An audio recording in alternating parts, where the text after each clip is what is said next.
যেটা সঞ্চয়ী ভূমিকা আমরা শুরু করেছিলাম, সঞ্চয়ী ভূমিকাগুলো আমরা সব পড়িয়ে দিয়েছি। আর গ্লাইকোজেন সঞ্চয়, রক্ত সঞ্চয়, এগুলো আমরা সব পড়িয়েছি। আর বিপাকীয় ভূমিকা আমরা গ্লাইকোজেনেসিস পড়িয়েছি, যেহেতু এই যে গ্লাইকোজেন সঞ্চয় কিভাবে করে সেটা পড়ানোর সময় আমরা এটাও পড়িয়ে দিয়েছিলাম, লাস্ট ক্লাসে গ্লাইকোজেনেসিসটা আমরা পড়িয়েছি। আমরা মেবি এরপর থেকে আজকে শুরু করব, গ্লুকোনিওজেনেসিস থেকে আজকে শুরু করব আমরা আমাদের আজকের পড়াগুলা। এখন কিছু কথা তোমাকে একটু আগে বলি, ভালো মতো শোনো। আমি সব সময় এই অধ্যায় পড়ানোর সময় একটা কথা বলি সবাইকে, যে তুমি যদি মনে করো যে জুলজি চ্যাপ্টার 3, এই পরিপাক ও শোষণ চ্যাপ্টার থেকে তুমি পরীক্ষায় ভালো করতে চাও, অথবা পরীক্ষায় তুমি ফুল মার্ক আনতে চাও, হোক এটা এমসিকিউ হোক এটা এসএকিউ, ইভেন মেডিকেল অ্যাডমিশন টেস্টও যদি তুমি ভালো করতে চাও, যকৃত পার্ট বাদ দিয়ে পরীক্ষার হলে যেও না। তুমি সব পড়ছো, বাট তুমি যকৃত পড়ো নাই, তোমার পরীক্ষা হলে যাওয়ারই দরকার নেই। বুঝতে পেরেছো? তার মানে এটা কত ইম্পর্টেন্ট। তার মানে ম্যাক্সিমাম বাল্ক অফ কোশ্চেন এই যকৃত থেকেই কিন্তু আসার সম্ভাবনা খুব বেশি। ইভেন তুমি টেস্ট পেপার যদি উল্টাও প্রিভিয়াস ইয়ারের কোশ্চেন গুলা, তাহলে তুমি দেখবে যে যকৃত থেকে লটস অফ কোশ্চেন পরীক্ষায় আসে। তা আমি গত ক্লাসে যকৃতের অর্ধেক অংশ পড়িয়েছি, আজকে অর্ধেক অংশ পড়াবো। আমি আগামী আধা ঘন্টা এই যকৃতটা শেষ করব। তা আমি আধা ঘন্টা পরে আবার সবাইকে জিজ্ঞেস করব। তা আমি চাই যেটা, তুমি আমার সাথে এখানে পড়াটা শেষ করবে, এই পড়াটা তুমি বাসায় করবে। ক্লিয়ার? এখানে এই যে কত, আমি বাদে মনে হয় 22 জন আছো। এই 22 জনকে আমি আধা ঘন্টা পরে ধরে ধরে জিজ্ঞেস করব, কি পড়াইছি বলো, কি পড়াইছি, এটা কি ছিল, এটা কি ছিল, ধরে ধরে জিজ্ঞেস করব। এবং আই হোপ আমি এমন ভাবেই তোমাকে সেট করে দিব যে তোমার মাথায় পড়াটা ঢুকে যাবে। বুঝতে পেরেছো? আধা ঘন্টা পর যখন আমি জিজ্ঞেস করব, সিঙ্গেল কেউ যদি এটা না পারো তাকে আমি আজকে ক্লাস থেকে বের করে দিব। কারণ এটা খুবই ইম্পর্টেন্ট টপিক, এটা আজকে আমার সাথে পড়া শেষ করতে হবে। তো দেখো এটা তোমার মাথায় ঢুকে কিনা। আমি ঠিক সেভাবেই তোমাকে বলবো, যে মাথায় রাখতে পারো এভাবেই তোমাকে আমি বলবো। দেখো আমরা গত ক্লাসে যকৃতের বিপাকীয় ভূমিকা একটা পড়েছিলাম, যেটা হচ্ছে গ্লাইকোজেনেসিস। আজকে আমরা সেকেন্ডটা থেকে স্টার্ট করব। আমরা শর্করা বিপাক পড়ছিলাম, এখনো কিন্তু শর্করা বিপাক শেষ হয়নি। তো দেখো তোমাদের কাছে বইটা আছে, তোমরা একটু বইটা ফলো করো আর আমার এই লেখাগুলা দেখো। জাস্ট লেখাগুলো একটু মনোযোগ দিয়ে দেখো। আমরা আজকে যেটা পড়বো সেটা হচ্ছে যকৃতের বিপাকীয় ভূমিকা। বিপাকীয় ভূমিকা। তো গ্লাইকোজেনেসিস গত ক্লাসে পড়েছি। আজকে আমরা যেটা পড়বো সেটা হচ্ছে এর পরেরটা, যেটা হচ্ছে গ্লুকোনিওজেনেসিস। যেভাবে পড়াবো ঠিক সেভাবে মনে রাখবে। যদি এর বাইরে কিছু আসে তাহলে জরিমানা, এর বাইরে কিছু আসবেও না, আর এর বাইরে মনে রাখারও দরকার নেই। ঠিক যেভাবে পড়াবো ঠিক সেভাবে মনে রাখো। দেখো 2 নাম্বার ভূমিকাটা হচ্ছে গ্লুকোনিওজেনেসিস। এই গ্লুকোনিওজেনেসিস মানে কি? তোমার এত বড় শব্দ পরীক্ষার হলে ভুলে যেতে পারো, এত কিছু পরীক্ষার হলে পড়ে যাবে যে এই সব ছোটখাটো শব্দগুলো তোমার মনে থাকবে না। তো আমি কিছু টেকনিক তোমাকে শিখাই। দেখো এখানে আমি ভেঙে ভেঙে লিখছি গ্লুকোনিওজে। দেখো এখান থেকে নিও শব্দটা দাগ দাও, পাশে লেখো নিউ। নিওর পাশে কি লিখবে? নিউ লিখবে। বলতো নিউ মানে কি? নিউ এর বাংলা কি বলতো? নিউ,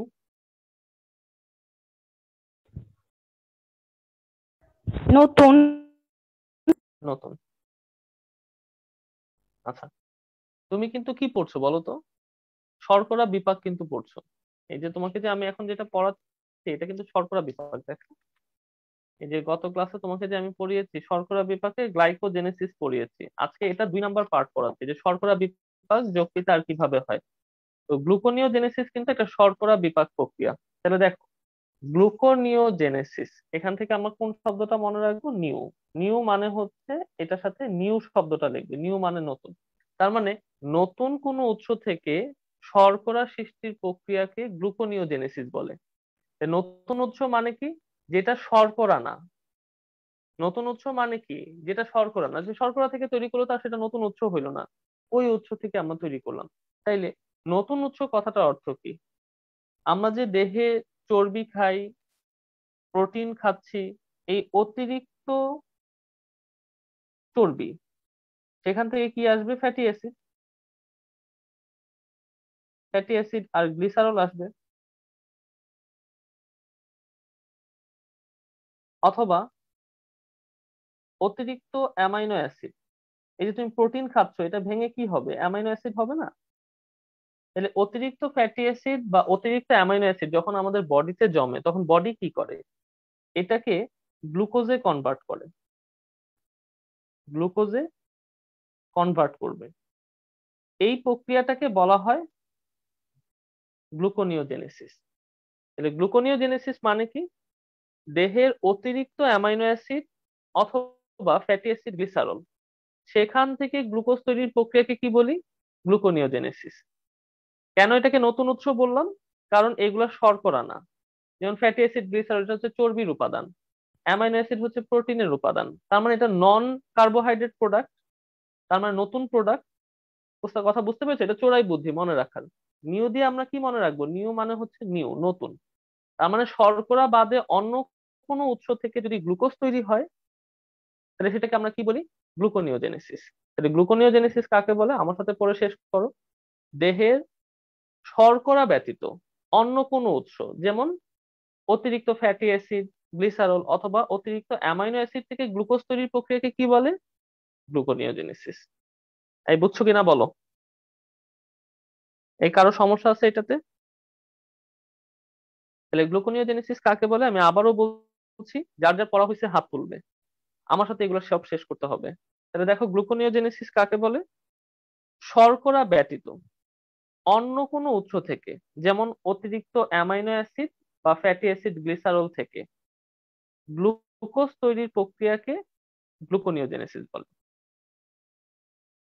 পরীক্ষা এটা সৃজনশীলে ক অথবা খতে আসবে। Infinity star. ক অথবা খতে আসবে। এমসিকিউ তে আসবে গ্লুকোনিওজেনেসিস। গ্লুকোনিওজেনেসিস প্রক্রিয়ায় গ্লুকোজ কোন উৎস থেকে তৈরি হয়? কোন উৎস থেকে তৈরি হয়? শর্করা ব্যতীত অন্য উৎস থেকে তৈরি হয়। কি কি? যেমন ফ্যাটি অ্যাসিড, গ্লিসারল অথবা অ্যামাইনো অ্যাসিড থেকে। এই যার যা পড়া হয়েছে হাত তুলো। আজকে যতক্ষণ পড়াবো 10:30 পর্যন্ত সবগুলা পড়া আমার সাথে এখানে শেষ হবে। হাত তুলো। আমি আবারও বলতেছি, গ্লুকোনিওজেনেসিস কাকে বলে? শর্করা ব্যতীত অন্য কোনো উৎস থেকে গ্লুকোজ তৈরির প্রক্রিয়াকে গ্লুকোনিওজেনেসিস বলে। তাহলে অন্য কোনো উৎস কি কি হইতে পারে? যেমন অতিরিক্ত ফ্যাটি অ্যাসিড, গ্লিসারল অথবা অ্যামাইনো অ্যাসিড। বুঝতে পেরেছো? তাহলে এই প্রক্রিয়াকে আমরা কি বলি? গ্লুকোনিওজেনেসিস বলি। তাহলে এখন একটা কথা শোনো। অনেকে একটা কথা বলে না, যে মোটা মানুষ যারা, যারা অনেক মোটা, তাদের ডায়াবেটিস হওয়ার সম্ভাবনা বেশি থাকে। কেন বেশি থাকে জানো? মোটা মানুষের দেহে বলতো কি কিসের পরিমাণ বেশি? চর্বি। চর্বির পরিমাণ বেশি। তার মানে অতিরিক্ত ফ্যাটি অ্যাসিড, গ্লিসারল। একজন মোটা মানুষের দেহে তো অতিরিক্ত ফ্যাটি অ্যাসিড আর গ্লিসারল থাকে না, যেহেতু তার দেহে চর্বির পরিমাণ বেশি। তাহলে দেখো তো বডি কি করবে? এই অতিরিক্ত ফ্যাটি অ্যাসিড, গ্লিসারল, সে ধরো চিনি জাতীয় জিনিস খাইলো না বা ভাত জাতীয় জিনিস খেলো না, তারপরেও কিন্তু বডি গ্লুকোজ তৈরি করতে থাকে। বুঝছো কেন তার দেহে ডায়াবেটিস হওয়ার সম্ভাবনা বেশি? সে না খাইলেও তার ডায়াবেটিস হবে, কারণ তার দেহে চর্বি বেশি। এই জন্য মোটা হওয়া কিন্তু ভালো না। বুঝছো? এই সবার পড়া হয়েছে? কার কার পড়া হয়নি দেখি?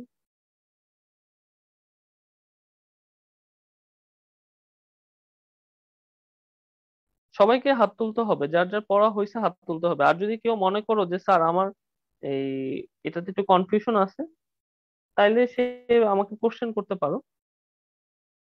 এই তাহিয়া, জাইমা, মাস্তুরা, মায়েশা আর মায়েশা মেহজাবিন, তোমাদের কি পড়া হয় নাই? কেন আমাকে খুঁজে বের করা লাগতেছে? কি তাহিয়া, জাইমা, তোমার পড়া হয়নি?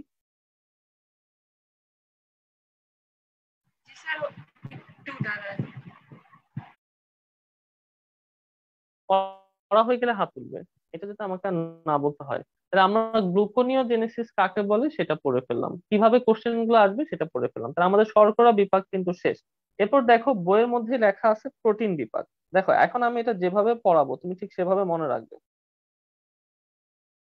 এর বাইরে কিছু মনে রাখা লাগবে না। এখন আমরা প্রোটিন বিপাক করব। দেখো প্রোটিন বিপাকটা কিভাবে করে ভালো মতো বুঝো। প্রোটিন বিপাকে দুইটা প্রক্রিয়া আছে। যকৃৎ দুই ভাবে প্রোটিন বিপাক করতে পারে। এক নাম্বার হচ্ছে ডি অ্যামাইনেশন। অ্যামাইনেশন। আরেকটা হচ্ছে ইউরিয়া তৈরি।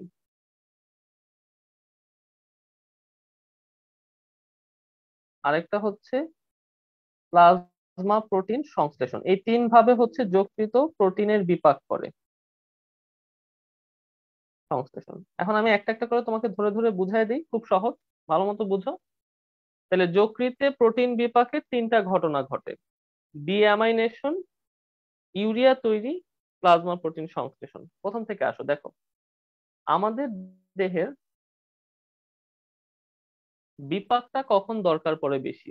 যখন আসলে কোনো খাদ্যের উপাদান অতিরিক্ত হয়ে যায়। যদি স্বাভাবিক থাকে, ধরো তুমি স্বাভাবিক মাত্রায় ভাত খাইলা, স্বাভাবিক মাত্রায় চর্বি খাইলা, স্বাভাবিক মাত্রায় আমিষ খাইলা বা প্রোটিন খাইলা, তাইলে কিন্তু বডি কি করবে, এটাকে পরিপাক শোষণের পরে কাজে ব্যবহার করে ফেলবে।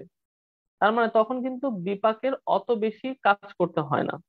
কিন্তু যখন ধরো যে অতিরিক্ত মাত্রায় কোনোটা হয়ে যায়, ধরো তুমি অতিরিক্ত মাত্রায় চর্বি খাইলা, অতিরিক্ত মাত্রায় প্রোটিন খাইলা বা অতিরিক্ত মাত্রায় শর্করা খাইলা, তখন কিন্তু বিপাক প্রক্রিয়াটা খুব গুরুত্বপূর্ণ ভূমিকা পালন করে। বুঝতে পেরেছো? এখন দেখো, যখন তুমি অতিরিক্ত পরিমাণে প্রোটিন খাবা, অতিরিক্ত প্রোটিন, তাহলে বলো তো তোমার দেহে অতিরিক্ত পরিমাণে কি তৈরি হবে? Amino acid. Very good. তাহলে অতিরিক্ত পরিমাণে অ্যামাইনো অ্যাসিড তৈরি হবে, ঠিক না? এখন দেখো লিভার কি করে, যকৃৎ কি করে। যকৃৎ এই অ্যামাইনো অ্যাসিডকে দুই ভাগে ভেঙে ফেলে। এই অ্যামাইনো অ্যাসিড থেকে অ্যামিনো মূলকটা আলাদা করে ফেলে, NH2। এই মূলকটা আলাদা করে ফেলে। তাইলে অ্যামিনো মূলক যদি একটা অ্যামাইনো অ্যাসিড থেকে তুমি আলাদা করো, যে অংশটা রয়ে যায় সেটাকে বলা হয় কিটো অ্যাসিড।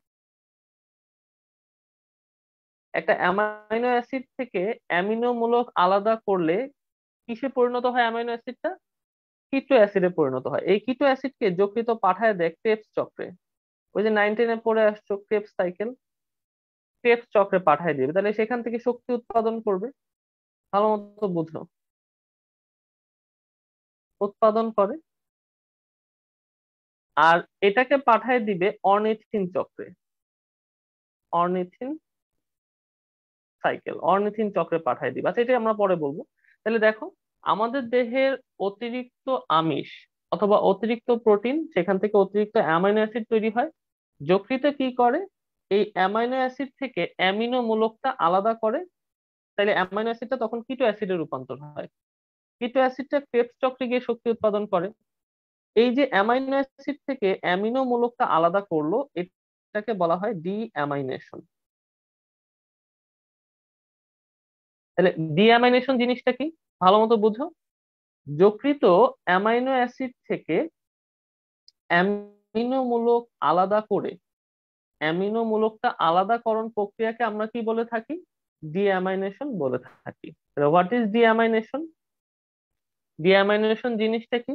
যকৃৎ অতিরিক্ত অ্যামাইনো অ্যাসিড অথবা অ্যামাইনো অ্যাসিড থেকে অ্যামিনো মূলক আলাদা করার প্রক্রিয়াকে ডিঅ্যামাইনেশন বলে। তাহলে একটা অ্যামাইনো অ্যাসিড থেকে যদি অ্যামিনো মূলক আলাদা হয়, তাহলে সেটা কিসে রূপান্তর হয়? কিটো অ্যাসিডে। কিটো অ্যাসিড কোথায় যাবে? ক্রেবস চক্রে যাবে, সেখান থেকে শক্তি উৎপাদন করবে। তাহলে ডিঅ্যামাইনেশন জিনিসটা কি? যদি পরীক্ষায় আসে যে ডিঅ্যামাইনেশন কি, ভালো মতো বোঝার চেষ্টা করো। ডিঅ্যামাইনেশন জিনিসটা কি? আমরা যে প্রোটিন খাচ্ছি, এই অতিরিক্ত প্রোটিন থেকে অতিরিক্ত অ্যামাইনো অ্যাসিড তৈরি হয়। এই অ্যামাইনো অ্যাসিড যকৃৎ কি করবে? অ্যামাইনো অ্যাসিডকে যকৃৎ এই অ্যামাইনো অ্যাসিড থেকে অ্যামিনো মূলকটাকে আলাদা করবে, যার ফলে অ্যামাইনো অ্যাসিডটা কিটো অ্যাসিডে রূপান্তর হবে। সেটা ক্রেবস চক্রে গিয়ে শক্তি উৎপাদন করবে। এই যে অ্যামিনো মূলকটাকে আলাদা করলো, এই প্রক্রিয়াকে বলা হয় ডিঅ্যামাইনেশন। তাহলে ডিঅ্যামাইনেশন যার যার বোঝা হয়ে গেছে, যার যে যে বুঝে ফেলছো, তারা একটু হাত তোলো তো। খুব সহজ এগুলা। পোলাপান বছরের পর বছর বই রিডিং করতেই থাকে, আর মুখস্থ হয় না। দেখো তো কত সহজ আজকে জিনিসটা, তোমাকে আমি সহজে বুঝাই। স্যার, এগুলো কি শুধু অতিরিক্ত প্রোটিন থাকলেই হবে? যখন মাত্রার অতিরিক্ত হয়, কেন আমি সেটা একটু বলি। কারণ অ্যামাইনো অ্যাসিড কিন্তু আমাদের দেহের বিভিন্ন অংশ গঠনে অংশগ্রহণ করে। তাহলে স্বাভাবিক মাত্রায় যদি অ্যামাইনো অ্যাসিড থাকে, তখন সেটা দেখা গেল কোষ তৈরিতে কাজে কাজে লাগতে পারে, অথবা আবার প্রোটিন তৈরিতে কাজে লাগতে পারে। তার মানে সেটা ব্যবহার হয়ে যাচ্ছে। কিন্তু যখন একটু অতিরিক্ত হয়, স্বাভাবিকের চেয়ে তুলনামূলক কিছুটা বেশি হয়, তখন আসলে এই ঘটনাগুলো ঘটতে থাকে, বেশি বেশি এই ঘটনাগুলো ঘটতে থাকে।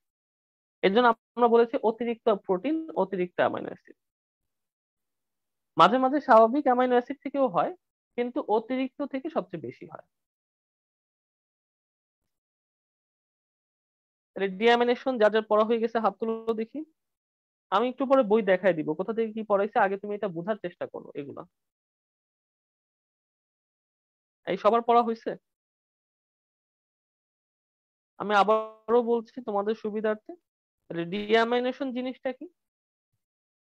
যকৃত এই প্রোটিন ভাঙনের ফলে যে অ্যামাইনো অ্যাসিড তৈরি হয়, এই অ্যামাইনো অ্যাসিড থেকে অ্যামিনো মূলক আলাদা করার প্রক্রিয়াকে ডিঅ্যামাইনেশন বলে। পাল্টা কোশ্চেন আসতে পারে, স্যার ডিঅ্যামাইনেশন করলে কি হবে? তাহলে একটা অ্যামাইনো অ্যাসিড থেকে তুমি অ্যামিনো মূলক আলাদা করে দিলে, তাহলে তখন সেটা কিসে রূপান্তর হয়? কিটো অ্যাসিডে রূপান্তর হয়। এটা এমসিকিউ তে আসবে। একটা অ্যামাইনো অ্যাসিড থেকে অ্যামিনো মূলক বাদ দিলে সেটা কিসে রূপান্তর হয়? কিটো অ্যাসিড। কিটো অ্যাসিডের কাজ কি? ক্রেবস চক্রে যাবে, শক্তি উৎপাদন করবে। Common sense. ক্লিয়ার? ডিঅ্যামাইনেশন এটার পাশে লিখে রাখুন ইনফিনিটি স্টার সৃজনশীলের ক বা খ। আর এমসিকিউ তে কি আসবে সেটা বলে দিচ্ছি। আচ্ছা, তাহলে 1 নাম্বার কিন্তু পড়া শেষ। এবার আসো 2 নাম্বার। ইউরিয়া তৈরি ভালো মতো বুঝবে। ইউরিয়া সিনথেসিস বা ইউরিয়া তৈরি বোঝার চেষ্টা করো। আচ্ছা বলো তো, একটু আগে যকৃত কি বাদ দিল বলো তো? অ্যামিনোমূলক। অ্যামিনো মূলকটা বাদ দিল। এখন দেখো, এই যকৃত যখন অ্যামিনো মূলকটা বাদ দিবে, তখন অ্যামিনো মূলকটা যকৃতের কাছে আবদার করবে যে সবাইকে তুমি রেখে দিলে, আমাকে কেন ছেড়ে দিচ্ছ? তো এই এই ধরনের মন্তব্য যখন অ্যামিনো মূলক করবে, তখন যকৃত অ্যামিনো মূলককে কিছু দিবে, একটা হাইড্রোজেন আয়ন দিয়ে দিবে। তাহলে বলো তো সেটা কিসে রূপান্তর হবে? অ্যামোনিয়া। অ্যামোনিয়াতে রূপান্তর হবে। এই অ্যামোনিয়াটা এখন চলে যাবে অর্নিথিন চক্রে। অর্নিথিন সাইকেল, অর্নিথিন চক্র। ক্লিয়ার? এই অর্নিথিন চক্রের ভেতরে আছে কার্বন ডাই অক্সাইড। তাহলে এই অ্যামোনিয়াটা এখন কার্বন ডাই অক্সাইডের সাথে যুক্ত হবে, যুক্ত হয়ে ইউরিয়া তৈরি করবে। যুক্ত হয়ে কি তৈরি করবে? ইউরিয়া তৈরি করবে। তাহলে দেখো ঘটনাটা কি হচ্ছে। তাহলে ডিঅ্যামাইনেশন প্রক্রিয়ায়, ওই যে আমরা একটু আগে পড়লাম যে ডিঅ্যামাইনেশন প্রক্রিয়ায় অ্যামিনো মূলকটা আলাদা হইলো, যকৃত কি করবে? এই অ্যামিনো মূলকের সাথে একটা হাইড্রোজেন যুক্ত করে সেটাকে অ্যামোনিয়াতে রূপান্তর করবে। অ্যামোনিয়াটা কোথায় যাবে? অর্নিথিন চক্রে যাবে। অর্নিথিন চক্রে গিয়ে কার্বন ডাই অক্সাইডের সাথে যুক্ত হয়ে ইউরিয়া তৈরি করবে। তাহলে ইউরিয়াটা কিভাবে তৈরি হয় ভালো মতো বোঝো। ডিঅ্যামাইনেশন প্রক্রিয়ায় অ্যামোনিয়া, অ্যামিনো মূলকটা আলাদা হইলো, এটার সাথে যকৃত হাইড্রোজেন আয়ন যোগ করে দিবে। তাহলে সেটা কিসে রূপান্তর হইলো? অ্যামোনিয়াতে। এবার এই অ্যামোনিয়াটা যাবে অর্নিথিন চক্রে, সেখানে কার্বন ডাই অক্সাইডের সাথে যুক্ত হয়ে ইউরিয়া তৈরি করবে। ক্লিয়ার? তাহলে ইউরিয়া কিভাবে তৈরি হয় এটাও সৃজনশীলের ক বা খতে আসতে পারবে। এমসিকিউ তে আসবে ইউরিয়া কোন চক্রের মাধ্যমে তৈরি হয়? ইনফিনিটি ইনফিনিটি স্টার, বহুবার আসছে এটা। ইউরিয়া কোন চক্রের মাধ্যমে তৈরি হয়? তাহলে অর্নিথিন চক্র। তাহলে ইউরিয়া কিভাবে তৈরি হয় এটা যার যার পড়া হয়েছে হাত তোলো তো।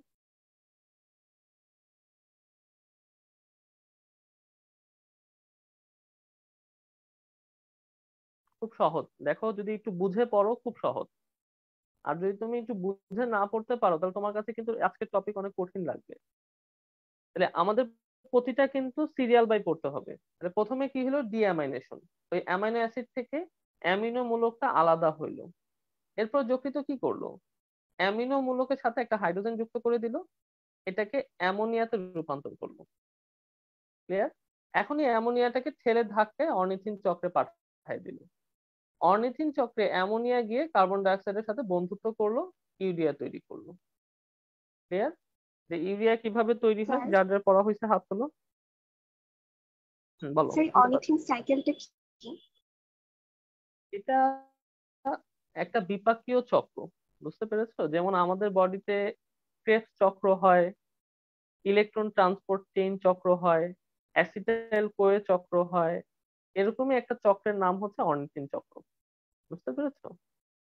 এটা আরো হায়ার স্টাডিতে গেলে আরো জানবে যে এটা কিভাবে হচ্ছে, কি কি এনজাইম এখানে লাগে। এখন লাগবে না এত কিছু, এখন জাস্ট নামটা জানলেই হইলো। আচ্ছা, তাহলে আমি একটা কোশ্চেন করি, দেখি কারা কারা পারো। সবাই হাত নামো, সবাই হাত নামো। একটা কোশ্চেন করি, হ্যাঁ, যারা পারবে তারা হাত তুলবে।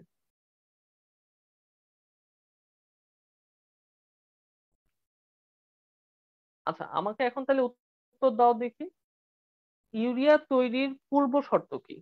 যারা যারা পারবে হাত তুলবে। ইউরিয়া তৈরির পূর্ব শর্ত কি?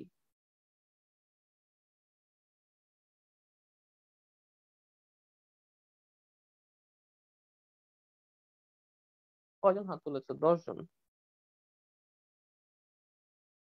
এই আশফিয়া বেগম, তুমি কি আজকে নতুন? জি স্যার। তুমি পারবে এটা? বলো তো দেখি, ইউরিয়া তৈরির পূর্ব শর্ত কি? জি স্যার, মানে ডিঅ্যামিনেশন প্রক্রিয়া থেকে অ্যামিনো অ্যাসিডটা তৈরি করতে হবে, ওইটাকে কার্বন ডাই অক্সাইডের সাথে যুক্ত যুক্ত করে তারপর। তার মানে ইউরিয়া তৈরির পূর্ব শর্ত হচ্ছে ডিঅ্যামাইনেশন। এইটাই অ্যাডমিশন টেস্টে একবার আসছে। যদি দেখো, তুমি যদি এই জিনিসটা বুঝে পড়ে আসো, দেখছো তোমার কাছে কত সহজ। যদি ডিঅ্যামাইনেশন না হয় তাহলে কিন্তু অ্যামিনো মূলক আসতেছে না, ঠিক না? আর অ্যামিনো মূলক না আসলে তো এটা হবে না।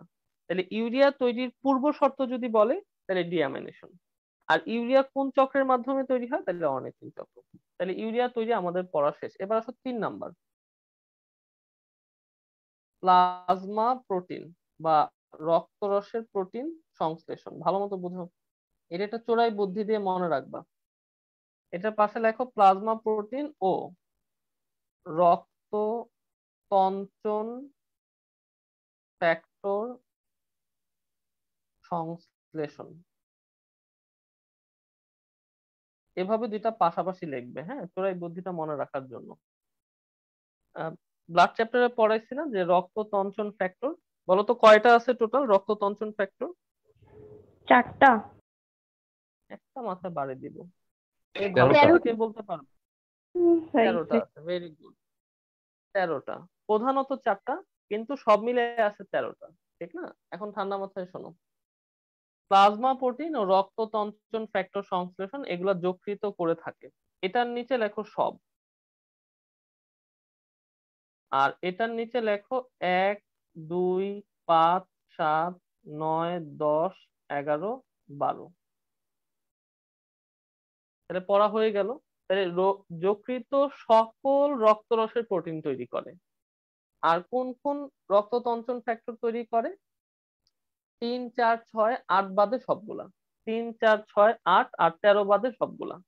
দেখো, 3, 4, 6, 8 আর 13 বাদে সবগুলা করতেছে না? ঠিক না? তাহলে এই কয়টা বাদ, এটা ক্রস দিয়ে পাশে লিখে রাখো, তাহলে মনে থাকবে।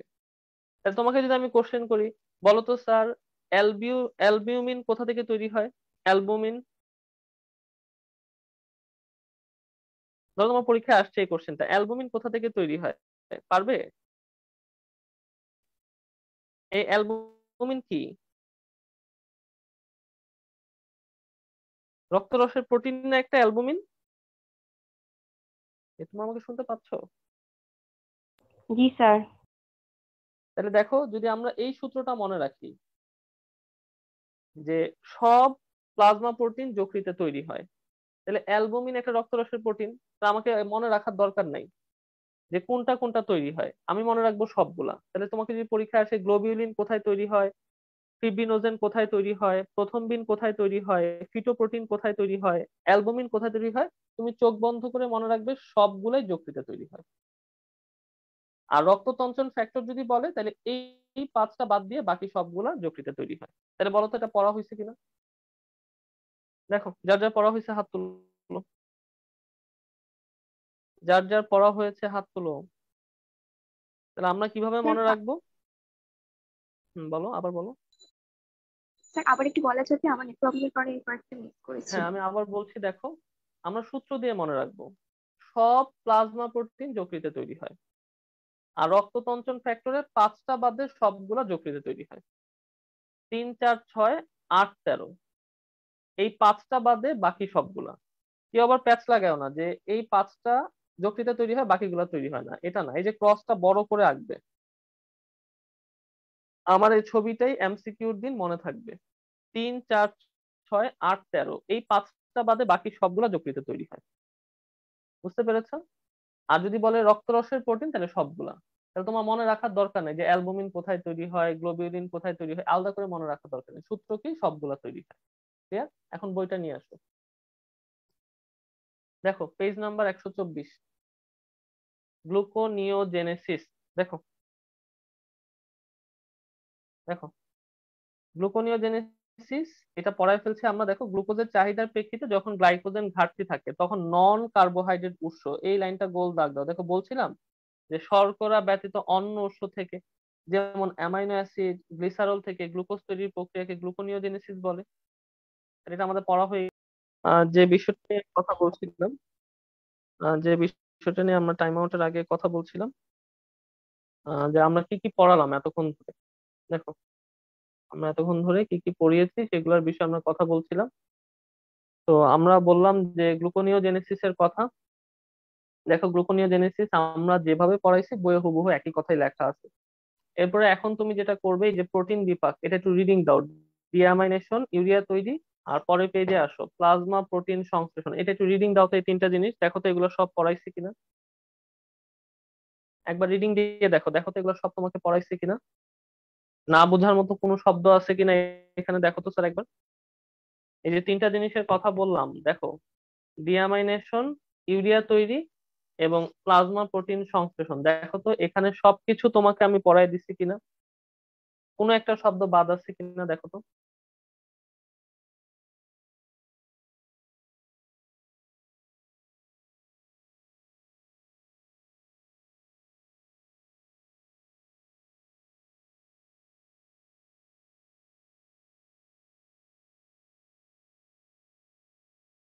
1 মিনিট সময়, একবার একটু রিডিং দাও। দেখো, ডিঅ্যামাইনেশন, ইউরিয়া তৈরি, প্লাজমা প্রোটিন সংশ্লেষণ, দেখো সবগুলো শব্দ তোমাকে আমি পড়াইছি, কোনো একটা শব্দ বাদ নাই যেটা না বোঝার মতো আছে।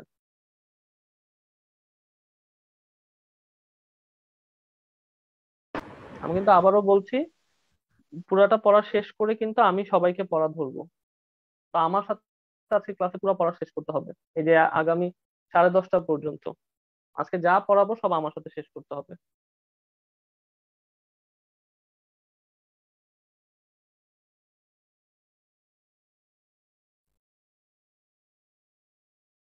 এই পড়া হয়েছে এগুলা? কারো কোনো কনফিউশন আছে এখান থেকে কোনো শব্দে?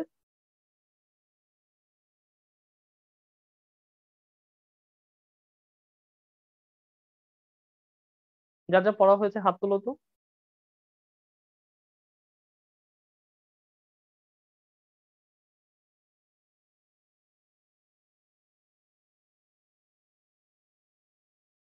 দেখো, আমাদের কিন্তু আলহামদুলিল্লাহ পড়া শেষ হয়ে গেল। যারা একটু মনোযোগ দিয়েছো তাদের সবার কিন্তু পড়া শেষ। এবার আমরা এটা শুরু করব, ফ্যাট বিপাক।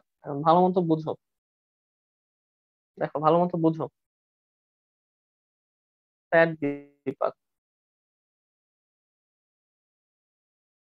আমাদের অলরেডি শর্করা বিপাক পড়া শেষ, আর প্রোটিন বিপাক পড়া শেষ। এবার আমরা যেটা পড়বো, ফ্যাটের বিপাক পড়বো। ভালো মতো বুঝো, ফ্যাটের বিপাকে আসলে যকৃতের ভূমিকা গুলা কি, যকৃত কি কাজ করে। একটা হচ্ছে যকৃত ফ্যাট জমা রাখতে পারে, ফ্যাট জমা রাখে। তাহলে 1 নাম্বার ভূমিকা কি, যকৃত দেহের আমাদের যে খাবারের সাথে যে চর্বি উপাদান গুলো আছে সেগুলা যকৃত জমা রাখতে পারে, তাহলে ফ্যাট জমা রাখতে পারে। আরেক নাম্বার কাজ হচ্ছে রক্ত থেকে কোলেস্টেরলটা হচ্ছে রিমুভ করতে পারে। বলতো এই কাজটা কে করে? তোমাদের কি কোষ রসায়ন পড়ানো হয়েছে?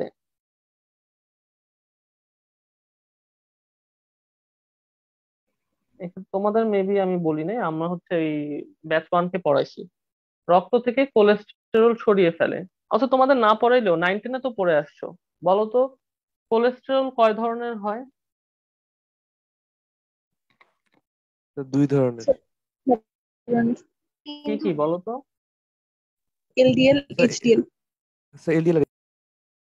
এলডিএল, এইচডিএল, আর কিছু আছে? আরেকটা ছিল, নামটা ঠিক মনে করতে পারছি না। যেমন মনে না পড়লে তো এটা তো স্যার লস। মাত্র পড়ে আসছো, এটা মনে না করলে তো হবে না। আমি আমার স্টুডেন্টদের শিখাই, 9-10 স্টুডেন্টদের, যে কোলেস্টেরল 4 ধরনের। Triglyceride, TG, triglyceride, LDL, HDL, VLDL, VLDL. প্রতিটার কাজ আমি খুব ডিটেল শেখা। আচ্ছা, এখন এগুলো দরকার নেই। তুমি যে আমাকে জাস্ট এতটুকু বলো, এই যে রক্ত থেকে কোলেস্টেরল সরায় ফেলে কোন কোলেস্টেরল? এই কাজটা করে কোন কোলেস্টেরল বলতে পারবে?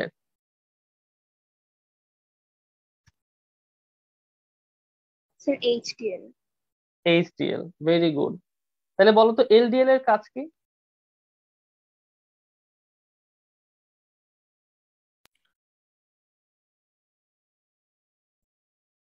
বলো, এলডিএল এর কাজ কি? রক্তে কোলেস্টেরল বৃদ্ধি করা। হ্যাঁ, ভেরি গুড। রক্তে কোলেস্টেরল জমানো, এই দুইটার কাজ হচ্ছে একটা আরেকটার বিপরীত। তাহলে আমরা কি এই কথা লিখতে পারি যে যেহেতু যকৃত থেকে এলডিএল এইচডিএল তৈরি হয়, তাহলে রক্ত থেকে কোলেস্টেরল সরায় ফেলে পাশে লিখবো এইচডিএল। আবার রক্তে কোলেস্টেরল জমা করে পাশে লিখবো এলডিএল। তাহলে বুঝছো এটা কেন লিখলাম? তাহলে যকৃতের চর্বির সাথে ভূমিকা কি? একটা হচ্ছে নিজে জমা রাখতে পারে, আরেকটা হচ্ছে সে এইচডিএল এলডিএল তৈরি করে। এইচডিএল এর মাধ্যমে রক্ত থেকে কোলেস্টেরল সরায় ফেলে, আর এলডিএল এর মাধ্যমে কি করে? আরো জমা করে। ক্লিয়ার? আচ্ছা, এবার আসো, লাইপোজেনেসিস করে। লাইপোজেনেসিস, বলো স্যার জেনেসিস মানে কি? তৈরি করা। Very good. লাইপো শব্দটা আসছে লিপিড থেকে। লিপিড থেকে আসছে কি লাইপো, তাহলে বলো তো লাইপোজেনেসিস মানে কি? লিপিড তৈরি করা। এখন ঠান্ডা মাথায় শোনো। তোমরা যখন এই যে অনেক মানুষ আছে না, অনেক ভাত খাচ্ছে, তার ডায়াবেটিস আছে, সুগার অনেক বেশি। ডায়াবেটিস মানে কি, তার দেহে স্বাভাবিকের তুলনায় গ্লুকোজের মাত্রাটা বেশি, তার মানে অতিরিক্ত গ্লুকোজ।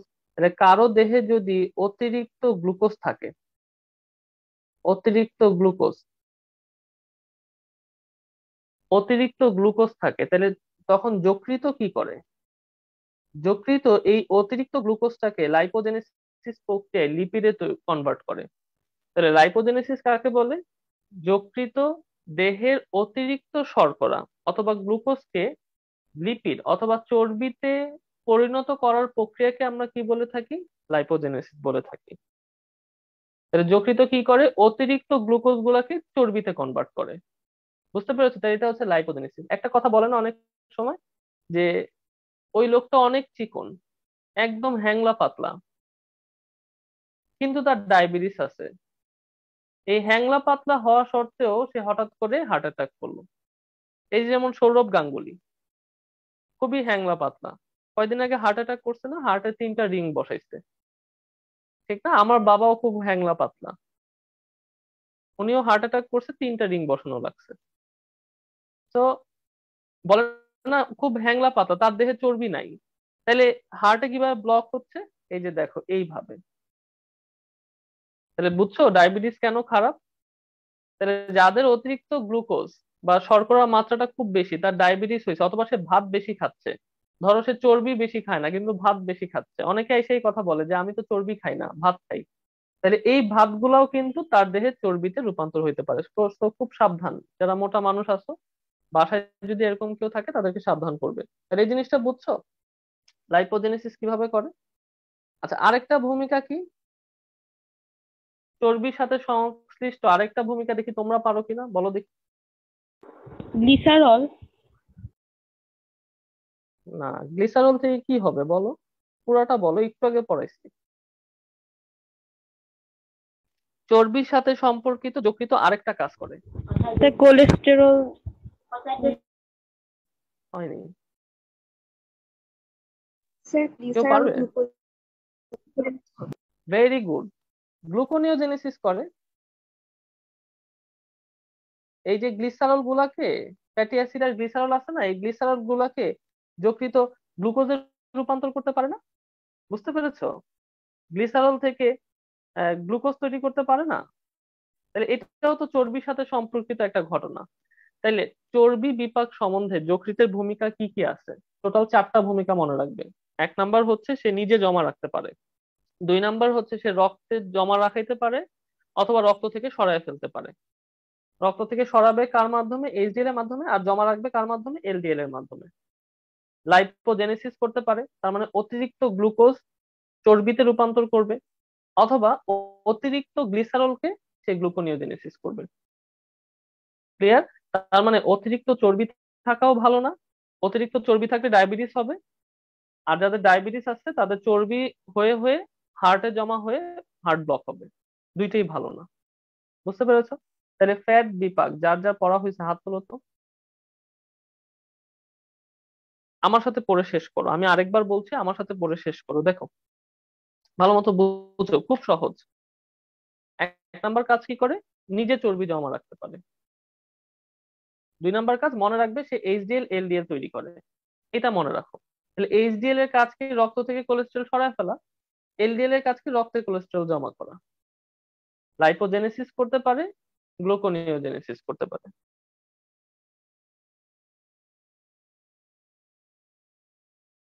সামনে আগাবো? পড়া হয়েছে?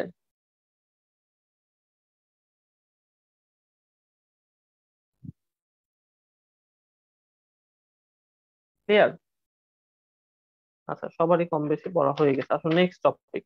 তাহলে আমাদের চর্বি বিপাক কিন্তু পড়া শেষ। এরপরে টপিকটা দেখো, তোমাদের বইয়ে লেখা আছে যে আরবিসি উৎপাদন এবং ভাঙন। ঠিক না? আরবিসি উৎপাদন ও ভাঙন। আচ্ছা, এটা খুব সহজ। বলতো স্যার, আমরা যখন মায়ের পেটে ছিলাম, ভ্রূণীয় দশায় যখন মায়ের পেটে ছিলাম, তখন আমাদের রক্ত কোথা থেকে তৈরি হইতো? স্যার যকৃত। যকৃত আর প্লীহা। ঠিক না? যকৃত আর প্লীহা থেকে তৈরি হইতো। তাহলে যকৃত কখন লোহিত রক্তকণিকা উৎপাদন করে? ভ্রূণীয় দশায়। আচ্ছা, যখন তুমি অ্যাডাল্ট, অ্যাডাল্ট না, জন্মের পরে লেখো, জন্মের পরে, জন্মের পরে অথবা পরিণত বয়সে, তখন কিন্তু আর যকৃত তৈরি করে না। যকৃত কিন্তু তখন তৈরি করে না। যকৃত তখন কি করে? এটাকে ভেঙে ফেলে। এই রক্তকণিকাকে যকৃত তখন ভেঙে ফেলে। তাহলে যকৃতের সাথে আরবিসি উৎপাদন এবং ভাঙনের সম্পর্ক কি? ভ্রূণীয় দশায় উৎপাদন করে, আর যখন মায়ের পেট থেকে আমরা বের হয়ে আসতাম জন্মের পরে, তখন এই রক্তকণিকা ভাঙনের দায়িত্ব হচ্ছে যকৃত, প্লীহা আর অস্থি মজ্জার ম্যাক্রোফেজ। কারা কারা জন্মের পরে ভাঙতে পারে? যকৃত ছাড়া আর কারা কারা ভাঙতে পারে একটু মনে রাখো, যদি মনে রাখতে পারো ভালো। প্লীহা আর অস্থি মজ্জার ম্যাক্রোফেজ, এই 3জন হচ্ছে জন্মের পরে রক্তকণিকা ভাঙতে পারে। এর কথা বুঝছো? তাহলে দেখো, যকৃতের আরবিসি উৎপাদন এবং ভাঙনের সাথে সম্পর্ক কি? মায়ের পেটে থাকা অবস্থায় তৈরি করবে। যকৃত ছাড়া আর কে তৈরি করতে পারে? প্লীহা। আর জন্মের পরে রক্তকণিকা ভাঙন ঘটবে যকৃত এছাড়া আর কোথায় কোথায় ভাঙন হইতে পারে? প্লীহা, অস্থিমজ্জার, ম্যাক্রোফেজে। খুব স্যার সহজ। এই তাহলে আরবিসি যে ভাঙন হচ্ছে দেহের কোনো ক্ষতি হয় না এতে? না, ক্ষতি হয় না। একটু পরে এটা পড়াবো ক্ষতি কেন হয় না। আগে এটা বুঝছো কিনা দেখো। একটার পর একটা আসে, আমরা সিরিয়াল বাই আসি। এটা যার যার পড়া হয়েছে হাত তুলো। আজকে সব পড়া আমার সাথে এখানে শেষ করাবো, 10:30 পর্যন্ত যা পড়াবো। কারণ এটা যদি তুমি আজকে না শেষ করতে পারো, তার মানে তুমি এটা যদি বাসায়ও গ্যাপ দাও, পরীক্ষা হলে কিচ্ছু পারবা না। যা পড়াচ্ছি প্রতিটা শব্দ পরীক্ষায় আসছে, এবং আমি কোশ্চেন ওয়াইজ পড়াচ্ছি। তোমার পরীক্ষায় দিকে দেখবে কোশ্চেন এভাবে আসবে যে ভ্রূণীয় দশায় রক্ত কোথায় তৈরি হয়? যকৃত, অপশন না থাকলে প্লীহা। জন্মের পর রক্ত কোথায় ভাঙে? যকৃত, অপশন না থাকলে এই দুইটা। এভাবেই কোশ্চেন গুলো আসবে, তো তুমি কেন এটা এখন পড়বে না? তাই হোপ এটা পড়া শেষ। আমরা নেক্সট টপিকে যাই। এখন দেখো, একটা আরবিসি যদি ভেঙে যায়, এটা দুইটা পার্ট হয়ে যায়, একদিকে হিমোগ্লোবিন, আরেকদিকে সেলুলার কন্টেন্ট মানে কোষীয় উপাদান। আচ্ছা, এটা আমাদের দরকার নেই, এটা আমাদের দরকার নেই, আমাদের এখান থেকে পড়া শুরু করতে হবে। দেখো, হিমোগ্লোবিন, হিমোগ্লোবিন যদি ভেঙে যায় তাহলে এটা দুইটা অংশে রূপান্তর হবে। বলতো কি কি অংশগুলা? একটা হিমোগ্লোবিন ভাঙলে কি কি অংশে রূপান্তর হয়? স্যার লৌহ আর গ্লোবিউলিন।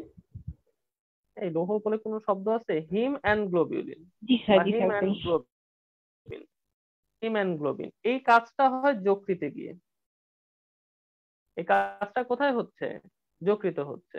ঠিক আছে, আচ্ছা বলো তো, এই ঘটনাটা তোমার দেহে কয়দিন পর পর হয়? দেখি কার মাথায় বুদ্ধি আছে। এই যে 120 দিন। 120 দিন, ভেরি গুড। কেন স্যার বলো তো?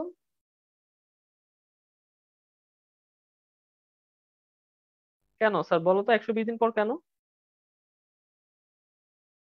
স্যার স্যার রক্তচাপের হচ্ছে কারণ কারণে। লোহিত আরবিসি রক্তকণিকার আয়ু আয়ুষ্কাল 120 120 দিন। দিন।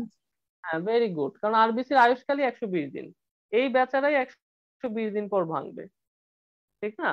তাহলে হিমোগ্লোবিন 120 দিন পরে এরকম যকৃতে এসে ভেঙে দুইটা অংশে পরিণত হয়। আচ্ছা, গ্লোবিনটা হচ্ছে অ্যামাইনো অ্যাসিড, এটা অ্যামাইনো অ্যাসিড, তার মানে এটা আবার দেহ ব্যবহার করবে, দেহ আবার ব্যবহার করবে। ভালো মতো বুঝছো, এটা খুব ইম্পর্টেন্ট। আচ্ছা, হিমটা যে শুধু আয়রন দিয়ে তৈরি হয় সেটা কিন্তু না, আয়রনের সাথে এখানে কিছু আদার্স কেমিক্যাল উপাদান থাকে। আয়রন ছাড়াও, আয়রন ছাড়া আরো কিছু কেমিক্যাল উপাদান হিমের মধ্যে থাকে। তাহলে তুমি যদি হিম থেকে আয়রনটা বাদ দিয়ে দাও, তাহলে তখন হিমটা রূপান্তর হয় বিলিভার্ডিন, একটা সবুজ রঙের উপাদান, সবুজ রঙের একটা রাসায়নিক উপাদান যার নাম হচ্ছে বিলিভার্ডিন। পরীক্ষায় আসে কোনটির বর্ণ সবুজ বা বিলিভার্ডিনের বর্ণ কি? সবুজ। তাহলে ভালো মতো বুঝো, হিম থেকে যদি আমরা আয়রনটা বাদ দিয়ে দিই তাহলে হিমটা কিসে রূপান্তর হবে? বিলিভার্ডিন। এই বিলিভার্ডিনটা কিছুদিন পরে বিলিরুবিনে রূপান্তর হবে। বিলিরুবিন, বিলিভার্ডিনটা কিছুদিন পরে কিসে রূপান্তর হবে? বিলিরুবিনে রূপান্তর হবে। ক্লিয়ার? এই বিলিরুবিনটা তখন যকৃতে জমা থাকবে। আচ্ছা, যকৃত ছাড়াও এটা বিভিন্ন রক্তের মাধ্যমে দেহের বিভিন্ন অংশে গিয়ে বিভিন্ন কাজকর্ম করবে, সেটা আমাদের জানা লাগবে না। তাহলে আমাদের দেখো, হিমোগ্লোবিন যকৃতে 120 দিন পর পর ভাঙতেছে, হিম আর গ্লোবিনে রূপান্তর হচ্ছে। গ্লোবিনটা হচ্ছে অ্যামাইনো অ্যাসিড, তাহলে এটা দেহ আবার ব্যবহার করবে। এই অ্যামাইনো অ্যাসিড গ্লোবিনটা থেকে আবার হিমোগ্লোবিন তৈরি করতে পারে অথবা অন্যান্য কাজে এটা ব্যবহার করবে। রয়ে গেল হিম। হিম থেকে যদি আমরা আয়রনটা বাদ দিয়ে দিই তাহলে সেটা একটা সবুজ রঙের রাসায়নিক উপাদানে রূপান্তর হয় যাকে বলা হয় বিলিভার্ডিন। এই বিলিভার্ডিনটা কিছুদিন পরে হলদে বর্ণের রাসায়নিক উপাদানে রূপান্তর হবে যার নাম হচ্ছে বিলিরুবিন। তাহলে এখন তোমার মাথায় কোশ্চেন জাগতে পারে যে স্যার আয়রনটা কোথায় গেল? আচ্ছা, এই আয়রনটাকে যদি তুমি অস্থি মজ্জায় পাঠাতে পারো তাহলে আবার রক্ত উৎপাদন করবে, কারণ আয়রন গিয়ে আবার হিম তৈরি করবে, হিম আবার গ্লোবিনের সাথে মিলে হিমোগ্লোবিন হবে। তাহলে আয়রন চলে যাবে অস্থি মজ্জায়, সেখানে গিয়ে আবার নতুন হিমোগ্লোবিন তৈরি করবে, সেখান থেকে আরবিসি তৈরি হবে। বুঝতে পেরেছো? তাহলে দেখো তো, পরীক্ষায় যদি আসে হিমোগ্লোবিনের পরিণতি তুলে ধরো বা যকৃতে হিমোগ্লোবিনের পরিণতি তুলে ধরো, পারবে? তাহলে রক্ত আরবিসি 120 দিন পরে ভেঙে যায় যকৃতে এসে, এটা হিমোগ্লোবিন এবং কোষীয় উপাদানে আলাদা হয়। কোষীয় উপাদানগুলো আস্তে আস্তে নিঃশেষ হয়ে যায়। হিমোগ্লোবিন যেটা, এটা যকৃতের মাধ্যমে ভেঙে দুইটা অংশে রূপান্তর হয়, একটা হচ্ছে হিম আর একটা হচ্ছে গ্লোবিন। গ্লোবিন একটা অ্যামাইনো অ্যাসিড, এটা দেহ আবার ব্যবহার করবে, হয়তো বা হিমোগ্লোবিন তৈরির কাজে ব্যবহার করতে পারে বা অন্য কাজে ব্যবহার করবে। আর হিমটা কি হবে? এখান থেকে আয়রন সরে যাবে, বিলিভার্ডিনে রূপান্তর হবে যেটা একটা সবুজ বর্ণের রাসায়নিক উপাদান। এই বিলিভার্ডিনটা কিছুদিন পরে হলুদ বর্ণের বিলিরুবিনে রূপান্তর হবে। আয়রনটা কোথায় যাবে? অস্থি মজ্জায় গিয়ে সেখান থেকে আরবিসি তৈরি করবে। এই বলো, এটা বুঝছো কিনা? যকৃতে হিমোগ্লোবিনের পরিণতি, বলো বুঝছো কিনা? যার যা পড়া হয়েছে হাত তুলো। তাহলে আমি আবার বলছি, হিমোগ্লোবিন ভাঙন কিভাবে হয়। হিমোগ্লোবিন ভাঙন ভালো মতো বোঝার চেষ্টা করো। লোহিত রক্তকণিকা আয়ুষ্কাল শেষ হলে যকৃতে আসবে, ভেঙে গিয়ে হিমোগ্লোবিন তৈরি করবে। হিমোগ্লোবিন এটা আবার ভেঙে গিয়ে দুইটা অংশে রূপান্তর হবে, একটা হচ্ছে হিম আর একটা হচ্ছে গ্লোবিন। গ্লোবিনটা একটা অ্যামাইনো অ্যাসিড, এটা দেহ আবার ব্যবহার করবে। হিম যে অংশটা, এখান থেকে আয়রন চলে যাবে, তাহলে সেটা কিসে রূপান্তর হবে? সবুজ বর্ণের বিলিভার্ডিনে। এই যে সবুজ বর্ণটা মনে রাখো, এটা কিন্তু এমসিকিউতে আসবে। বিলিভার্ডিনটা কিছুদিন পরে হলদে বর্ণের বিলিরুবিনে রূপান্তর হবে। আয়রনটা কোথায় যাবে? অস্থি মজ্জায় গিয়ে আবার হিমোগ্লোবিন তৈরি করবে। এই হিমোগ্লোবিন ভাঙন কার কার পড়া হয়েছে? হাত তোলো।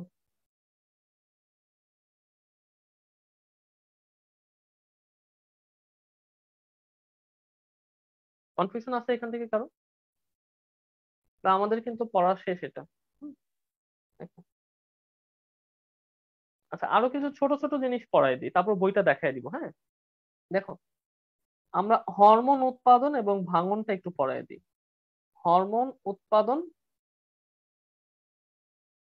আরেকটা হচ্ছে হরমোন ভাঙন, এটা একটু পড়াই দিই, তাহলে আমাদের পড়া মোটামুটি শেষ হয়ে যাবে। একটা করে শব্দ মনে রাখবা, যেভাবে বলতেছি ঠিক সেভাবে মনে রাখবা। যকৃত একটাই হরমোন তৈরি করে, যার নাম হচ্ছে এনজিওটেনসিনোজেন। ভালো মতো বুঝো। তাহলে যকৃত কোন হরমোন তৈরি করে? এনজিওটেনসিনোজেন। এই হরমোনটা যকৃত তৈরি করে। আচ্ছা বলো তো, এটা কি সক্রিয় হরমোন না নিষ্ক্রিয় হরমোন? নিষ্ক্রিয়। নিষ্ক্রিয় হরমোন, কারণ নামের শেষে জেন আছে। মনে রাখবে, কোনো এনজাইমের নামের শেষে যদি জেন থাকে, কোনো হরমোনের নামের শেষে যদি জেন থাকে, সেটা নিষ্ক্রিয় এনজাইম বা হরমোন। আচ্ছা, এরকম একটা এনজাইমের উদাহরণ দাও তো। পেপসিনোজেন। পেপসিনোজেন। এই যে জেন আছে শব্দের শেষে। ট্রিপসিনোজেন, জেন আছে। কাইমোট্রিপসিনোজেন। তাহলে যেগুলা এনজাইম বা হরমোনের নামের শেষে জেন থাকে তারা হচ্ছে নিষ্ক্রিয়। তাহলে বলো তো, যকৃত কোন হরমোন তৈরি করে? একটা নিষ্ক্রিয় হরমোন তৈরি করে, যার নাম কি? এনজিওটেনসিনোজেন। ক্লিয়ার? আচ্ছা, এবার দেখো, হরমোন ভাঙন, চোরাই বুদ্ধি, সূত্র হচ্ছে সব। সব। তাহলে তোমাকে যদি আমি বলি ইনসুলিন কোথায় ভাঙে, অ্যান্সার কি হবে? বলো তো দেখি তোমরা, যকৃত। ইনসুলিন কোথায় ভাঙে? যকৃত। এখন যদি তোমাকে আমি বলি এন্টারোকাইনিন কোথায় ভাঙে, অ্যান্সার কি হবে? যকৃতে। যকৃত। তোমাকে যে হরমোনই বলি, সব হরমোন কোথায় ভাঙে? যকৃতে ভাঙে। এখন শোনো, এখান থেকে একটা ট্রিকি কোশ্চেন করে, একটু পেঁচানো কোশ্চেন একটা হয়। পেঁচানো কোশ্চেনটা হচ্ছে, কোন হরমোনটা দ্রুত ভাঙে? যকৃতে কোন হরমোনটা দ্রুত ভাঙে আর কোনটা আস্তে আস্তে ভাঙে, স্লোলি ভাঙে? বুঝতে পেরেছো? কোনটা তাড়াতাড়ি ভাঙে, কোনটা আস্তে আস্তে ভাঙে? এটা চোরাই বুদ্ধি শিখাই, দেখো। Aldosterone plus testosterone.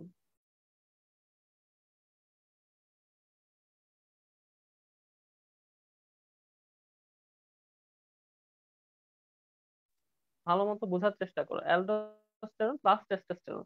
টেরন যুক্ত এনজাইম যারা আছে, টেরন যুক্ত এনজাইম, এরাই হচ্ছে দ্রুত ভাঙে। টেরন যুক্ত এনজাইম। আর যদি এভাবে না মনে রাখতে পারো, এই দুইটা নাম মনে রাখবে। এই দুইজন সবচেয়ে দ্রুত ভাঙে, এর বাদে যা কিছু আছে সব আস্তে আস্তে ভাঙে। তা তোমাকে যদি আমি বলি, সোমাটোস্ট্যাটিন দ্রুত ভাঙে না আস্তে ভাঙে? আস্তে। আচ্ছা, ইস্ট্রোজেন, আস্তে। টেস্টোস্টেরন? দ্রুত। পারবা? এই দুইটা বাদে যা আছে সব আস্তে আস্তে ভাঙে, এই দুইটা দ্রুত ভাঙে।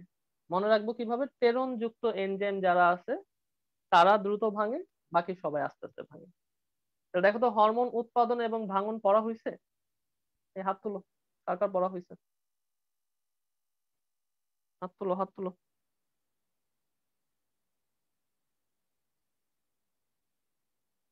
খুব সহজ। হরমোন উৎপাদন কোনটা করে? এনজিওটেনসিনোজেন একটাই তৈরি করে। আর ভাঙে কোনটা? সবগুলাই ভাঙে। দ্রুত ভাঙে হচ্ছে এলডোস্টেরন আর টেস্টোস্টেরন, টেরন যুক্ত এনজাইম, হরমোন, সরি হরমোন। আর বাকি সব আস্তে ভাঙে। আচ্ছা, যেহেতু এটার কথা বলছি, এটা অনেকের মাথায় একটু হ্যামারিং করতেছে যে স্যার এই নিষ্ক্রিয় হরমোনটা কিভাবে সক্রিয় হয়। আর আমরা এটা একটু অল্প একটু করে পড়ে ফেলি। এনজিওটেনসিনোজেন কিভাবে সক্রিয় হয়, অল্প একটু পড়ে ফেলি, হ্যাঁ? দেখো, নাহলে মাথা একটু হ্যামারিং করবে। দেখো, তাহলে যকৃতে তৈরি হচ্ছে, ভালো মতো বুঝছো, যকৃতে এনজিওটেনসিনোজেন তৈরি হচ্ছে। এনজিওটেনসিনোজেন তৈরি হচ্ছে। দেখো, এক মিনিট, এটা তৈরি হইলো। এটা যকৃত থেকে তৈরি হওয়ার পর চলে যাবে কিডনিতে। কিডনি থেকে আসবে রেনিন এনজাইম। এই রেনিনটা এনজিওটেনসিনোজেনকে এনজিওটেনসিনোজেনকে এনজিওটেনসিন করবে, এনজিওটেনসিন 1 করবে, 1, এনজিওটেনসিন 1 করবে। বুঝতে পেরেছো? এনজিওটেনসিন 1 যদি মনে রাখতে পারো ভালো, না মনে রাখতে পারলেও চলবে। লাংসে যাবে, লাংসে গিয়ে এটা এনজিওটেনসিন 2 হবে, এনজিওটেনসিন 2 হবে। এরপরে আবার কিডনিতে এসে এখানে কাজ করবে, কিডনিতে কাজ করবে। তার মানে যদি আমরা আলটিমেট চিন্তা করি, আসলে এই হরমোনটা যকৃত থেকে তৈরি হয়ে কিডনিতে কাজ করে, কিন্তু তৈরি হইতে দুইটা অঙ্গে যায়, একটা কিডনিতে যায়, একটা লাংসে যায় পরিণত হইতে। এটা মনে না না রাখতে পারলেও চলবে, শুধু এতটুকু মনে রাখো। যকৃত একটা নিষ্ক্রিয় হরমোন তৈরি করে যার নাম এনজিওটেনসিনোজেন। এটা বৃক্কে গিয়ে রেনিনের মাধ্যমে সক্রিয় এনজিওটেনসিন হয়। 1 to 1 মনে রাখা লাগবে না, সক্রিয় এনজিওটেনসিন হয়। আর যারা আরেকটু মনে রাখতে পারবে তারা এতটুকু মনে রাখবে। স্যার এই এনজিও, হ্যাঁ বলো। এবার কিন্তু এরকম দুই ভাবে কেন তৈরি হয়? মানে না, তৈরি তো একবারই হচ্ছে, মানে এটা সক্রিয়করণ প্রক্রিয়া। জি স্যার, জি স্যার। কেন দুইভাবে হচ্ছে আমি তোমাকে একটু বলি। এনজিওটেনসিন 1 যেটা, এটা সক্রিয় হরমোন কিন্তু কাজ করতে পারে না। সক্রিয় হরমোন কিন্তু এটার কাজ, এনজিওটেনসিন এই হরমোনটার কাজ হচ্ছে সোডিয়াম আর পানির মাত্রাটা নিয়ন্ত্রণ করা। এনজিওটেনসিন 1 এই কাজটা করতে পারে না। এটা করার জন্য তাকে লাংসে গিয়ে আরো কিছু পরিবর্তন হইতে হয়। যখন সে এনজিওটেনসিন 2 হবে তখন সে বৃক্কের নালীগুলাতে এসে, নেফ্রনের নালীগুলাতে এসে এই কাজটা করতে পারে। বুঝতে পেরেছো? এর জন্য এত পরিবর্তন। তো তোমাদের ভাই এত কিছু মনে রাখা লাগবে না, সহজ কথা মনে রাখো। যকৃত একটা হরমোন তৈরি করে, নাম কি? এনজিওটেনসিনোজেন। নিষ্ক্রিয় হরমোন কিভাবে সক্রিয় হয়? বৃক্কের রেনিনের মাধ্যমে সক্রিয় এনজিওটেনসিন হয়। যারা আরো মনে রাখতে পারবো তারা এটা মনে রাখবে। এই এনজিওটেনসিনোজেন সক্রিয়করণ যাদের পড়া হয়েছে হাত তুলো।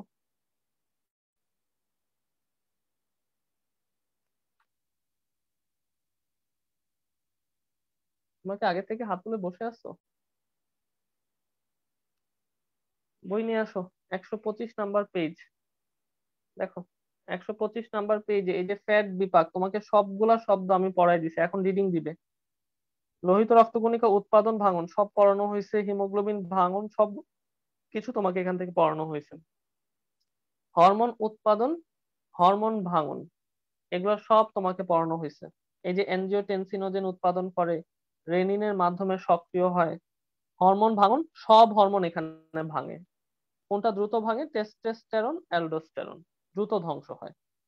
আর কিচ্ছু মনে রাখার দরকার নেই, যে চোরাই বুদ্ধি শিখেছি সেভাবে মনে রাখবে। আচ্ছা, পরের দুইটা টপিক তুমি একটু দেখো। যে বিষ অপসারণ করে, এদের শুধু নাম পড়বে, হেডিং পড়বে, ভিতর থেকে পড়ার দরকার নেই। যে যকৃত আমাদের দেহে বিষাক্ত পদার্থ নিষ্কাশন করতে পারে। আর যেহেতু এখানে এত এত বিক্রিয়া হচ্ছে, তার মানে তাপ উৎপাদন হবে। বুঝতে পেরেছো?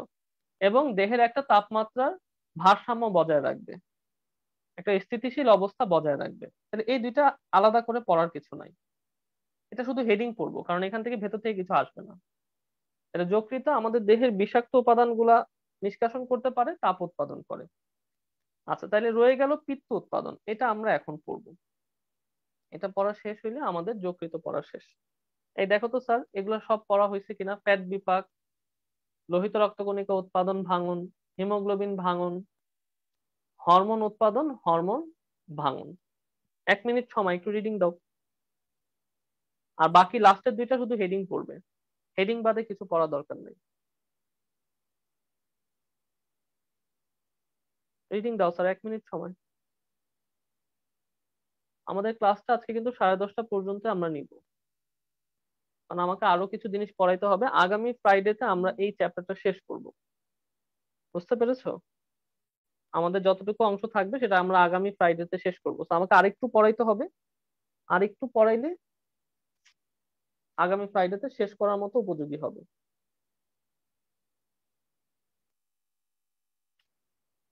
তোমাদের এটা কত সময় লাগছে শেষ করতে? আর সেদিন অ্যাডমিশনের ক্লাস নিলাম, সেখানে এই একই চ্যাপ্টার আমাকে 2.5 থেকে 3 ঘন্টা সময় লাগছে, 2.5 ঘন্টার মতো সময় লাগছে পুরো চ্যাপ্টার আমরা শেষ করতে। এবং আলহামদুলিল্লাহ স্টুডেন্টদের সেখানেই সব পড়া হয়েছে। 2.5 ঘন্টায় আমাদের সময় লাগছে, আদার্স কথাবার্তা বলতে বলতে কিছু সময় গেছে। 2.5 ঘন্টার মধ্যে আমরা পুরো চ্যাপ্টারটা শেষ করেছি। এবং অ্যাডমিশনে এখান থেকে কত মার্ক আসবে আমরা সবকিছু ভালো মতো ডিস্ট্রিবিউট করে বুঝে আমরা শেষ করছি।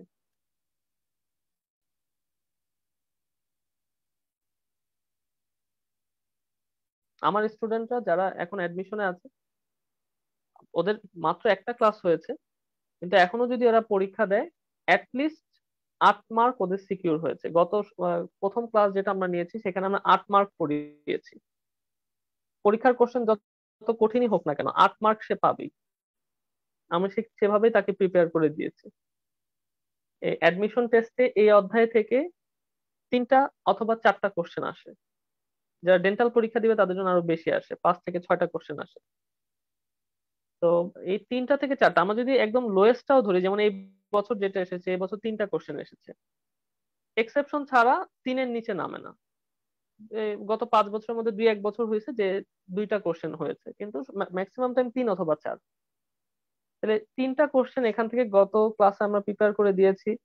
জেনারেল নলেজের 3টা কোশ্চেন যেটা আসবেই পরীক্ষায়, বাংলাদেশ মুক্তিযুদ্ধ এই টপিক প্রিপেয়ার করে দিয়েছি, এবং ইংলিশের জন্য 2 মার্ক সেটা আমরা প্রিপেয়ার করে দিয়েছি। তো 8 মার্ক তারা এখন পরীক্ষা দিলে 8 মার্ক পাবে একটা ক্লাসের উপর ভিত্তি করে। আমার মনে হয় এই যে এভাবে মার্ক কাউন্ট করে পড়ানো, এটা মনে হয় একমাত্র আমি বলি, আর এরকম কাউকে এটা অন্যান্য কোচিং এটা করে না। মানে এত ইফোর্ট যদি তারা একটা স্টুডেন্টের পিছনে দেয় তাহলে তো ব্যবসা হবে না। আমার এখানে স্যার এরকম কিছু নাই। তো ওই অ্যাডমিশনের ক্লাসগুলো তোমার বোঝার জন্য এই বেসিকটা কিন্তু তোমার ক্লিয়ার করে আসতে হবে, বুঝছো? তো এই যে এখন যে এত ধরে ধরে পড়াচ্ছি, অ্যাডমিশনে 2.5 ঘন্টায় শেষ করা মানে কি? তোমার কিন্তু এত ধরে পড়ানো সম্ভব হবে না, তখন খুব দ্রুত বলতে হয়। তো এই বেসিকটা এখন সবাই ক্লিয়ার করার চেষ্টা করো,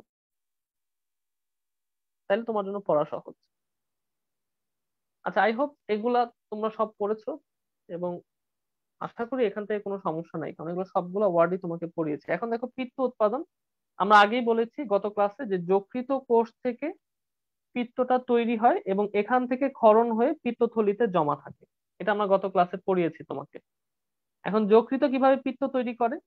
যকৃত হচ্ছে স্টেরয়েড, এখান থেকে পিত্ত লবণ তৈরি করে। তাহলে যকৃতের ভেতরে থাকে স্টেরয়েড, এই স্টেরয়েড থেকে যকৃত কি করে? পিত্ত লবণ তৈরি করে। দেখো কি কি পিত্ত লবণ তৈরি করে?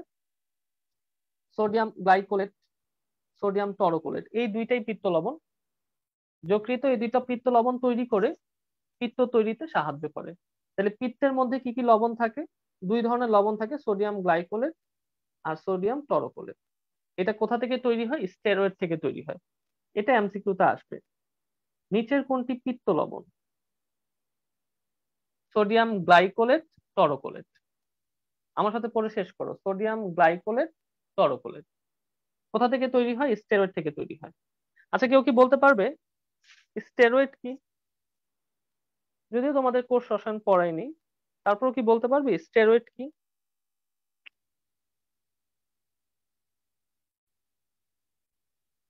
এনিওয়ান? স্টেরয়েড?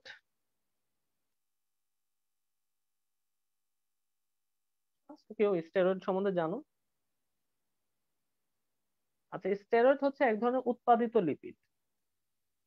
উৎপাদিত লিপিড মানে স্বাভাবিক লিপিডটাকে একটু পরিবর্তন করে যে নতুন লিপিড পাওয়া যায়, তার সাথে কিছু যোগ বিয়োগ করে যে নতুন লিপিডটা পাওয়া যায়, সেটাকে স্টেরয়েড বলে। এটা কোষ শ্বসন চ্যাপ্টারে লিপিড অংশে পড়াবো। তারপর একটু জেনে রাখো স্টেরয়েড জিনিসটা কি। তাহলে যকৃতে যেহেতু লিপিড জমা থাকে, তাহলে সেখান থেকে স্টেরয়েড তৈরি হয়। এই স্টেরয়েড থেকে যকৃত এই দুইটা লবণ তৈরি করে, যেখান থেকে পরবর্তীতে পিত্ত তৈরি হয়। তাহলে পিত্তের লবণ কি কি আছে? Sodium glycolate, sodium taurocholate. আচ্ছা, এবার আসো পরের পেজে। তাহলে আমরা পিত্ত সম্বন্ধে আরেকটু ডিটেলস পড়ি।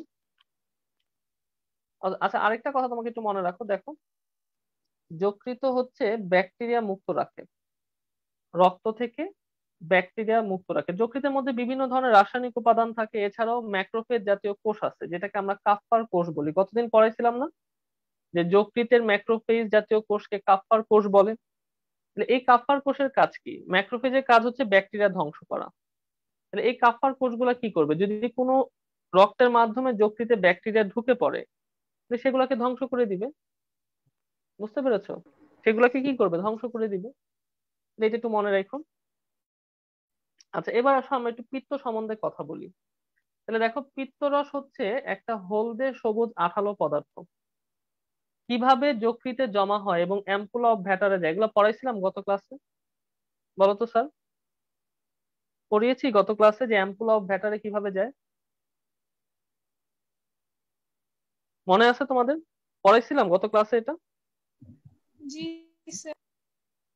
আচ্ছা, যারা পড়ো নাই, এটা কিন্তু খুব ইম্পর্টেন্ট। আমি ছবি এঁকে এঁকে গত ক্লাসটা করিয়েছি, তারা গত ক্লাসের ভিডিওটা বারবার দেখবে। এই যে ডিউডেনামের অ্যাম্পুলা অফ ব্যাটারে কিভাবে পিত্ত রসটা যায়, এটা গত ক্লাসে পড়িয়েছি। দেখো পিত্ত রসের উপাদান কি কি, এগুলো মনে রাখতে পারলে ভালো, না মনে রাখতে পারলেও চলবে। জাস্ট যেগুলো মনে রাখতেই হবে সেটা হচ্ছে এর মধ্যে পানি কতটুকু থাকে, 97 থেকে 98%। আর কি কি লবণ থাকে একটু আগে পড়ে আসছো, সোডিয়াম টরোকোলেট, সোডিয়াম গ্লাইকোলেট 0.8%। এই দুইটা একটু মনে রাখো। আর যদি পারো যে পিত্ত রঞ্জক গুলা মনে রাখতে পারলে ভালো, যে বিলিরুবিন, বিলিভার্ডিন, একটু আগে তোমাকে পড়াইছি না? এই যে এর কারণেই কিন্তু পিত্ত রসটা হলুদ আর সবুজ হয়। বিলিরুবিন থাকার কারণে হলুদ, বিলিভার্ডিন থাকার কারণে সবুজ। বুঝছো? এটা মনে রাখতে পারলে ভালো। আচ্ছা, কাজে চলে আসো। তোমাকে একটু কাজটা আমি বুঝাই দিই, তাহলে তোমার পড়া একটু তাড়াতাড়ি হবে।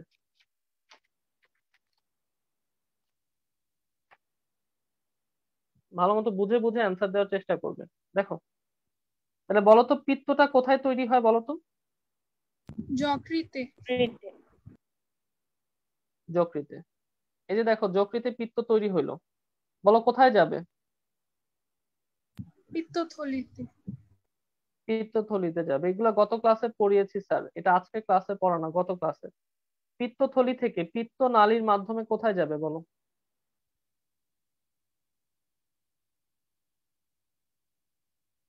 কোথায় যাবে? অ্যাম্পুলা অফ ভ্যাটারে। ওই যে ঈদের আগে পড়িয়েছি,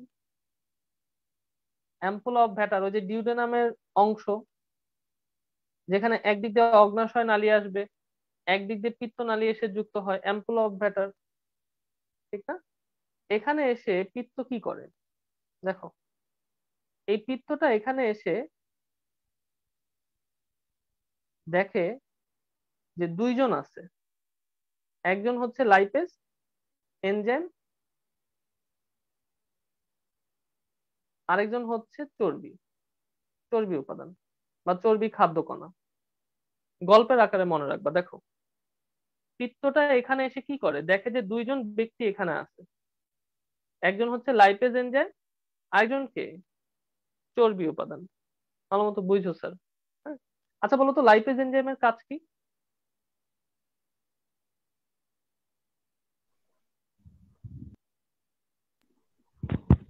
স্যার লাইপেজ লিপিডকে এনজাইমের কাজ ভাঙা। চর্বিকে ভাঙা। ঠিক না? ওর কাজ কি? ও চর্বিকে ভাঙে। ঠিক না? চর্বি উপাদানকে ভাঙবে। এখন ঠান্ডা মাথায় শোনো, পিত্ত এসে দেখবে যে এই বেটা একে ভাঙতে পারছে না, ও ওকে ভাঙতে পারছে না। ওকে জিজ্ঞেস করবে কেন ভাঙতে পারছো না, ও বলবে যে ও আকারে অনেক বড়, আমি আকারে অনেক ছোট। কি বললাম? ও আকারে অনেক বড়, আমি আকারে অনেক ছোট। তাহলে ও কি বলবে? আচ্ছা ঠিক আছে, দাঁড়াও। পিত্ত গিয়ে ওকে তখন ভাঙা শুরু করবে। ছোট ছোট ছোট ছোট টুকরায় পরিণত করবে, এটাকে বলা হয় ইমালসিফিকেশন।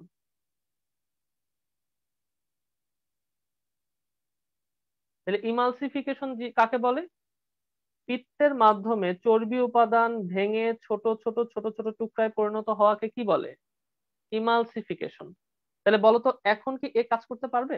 এটা তো এখন এরকম ছোট ছোট টুকরা হয়ে গেছে, পারবে? পিত্তটা কিভাবে কি করলো? তাহলে দেখো পিত্ত এসে কি দেখলো, যে এই দুইজন আছে, এর কাজ হচ্ছে একে ভাঙা, কিন্তু সে ভাঙতে পারতেছে না। কেন ভাঙতে পারে না? কারণ ও ওর চেয়ে আকারে অনেক ছোট। তাহলে পিত্ত বলতেছে ওকে যে আচ্ছা ঠিক আছে, দেখি কি করা যায়। তাহলে পিত্ত গিয়ে কি করলো, এই চর্বি উপাদানকে ভেঙে এরকম ছোট ছোট কণায় পরিণত করলো। এটাকে কি বলা হয়? ইমালসিফিকেশন বলা হয়। তাহলে ইমালসিফিকেশন কাকে বলে? ইনফিনিটি স্টার সৃজনশীলের কথায় আসবে ইমালসিফিকেশন কি। তাহলে পিত্ত রস দ্বারা চর্বি উপাদান ভেঙে ছোট ছোট কণায় পরিণত হওয়াকে কি বলে? ইমালসিফিকেশন। আচ্ছা এখন বলো তো, এ কি এখন কাজ করতে পারবে? জি স্যার। পারবে এখন কাজ করতে। তাহলে আমি কি বলতে পারি পিত্ত লাইপেজ এনজাইমকে কাজ করতে সহায়তা করে অথবা সক্রিয় করে? বলতে পারি? কথা বলো তো। পিত্ত লাইপেজ এনজাইমকে সক্রিয় করে অথবা কাজ করতে সহায়তা করে, এই কথা বলা যায়? জি স্যার। তাহলে 1 নাম্বার কাজ ইমালসিফিকেশন করবে, 2 নাম্বার কাজ লাইপেজ এনজাইমকে সক্রিয় করবে। কিভাবে করবে বুঝছো? 3 নাম্বার কাজ শোনো, বলতো পিত্ত ক্ষারীয় না অম্লীয়? ক্ষারীয়। এই দেখো পিত্তের পিএইচ দেখো 7.8 থেকে 8.6। বলো ক্ষারীয় না অম্লীয়? ক্ষারীয়। ক্ষারীয়। আচ্ছা বলো তো, ডিউডেনামে যে খাবারটা আছে এটা কি অম্লীয় না ক্ষারীয়?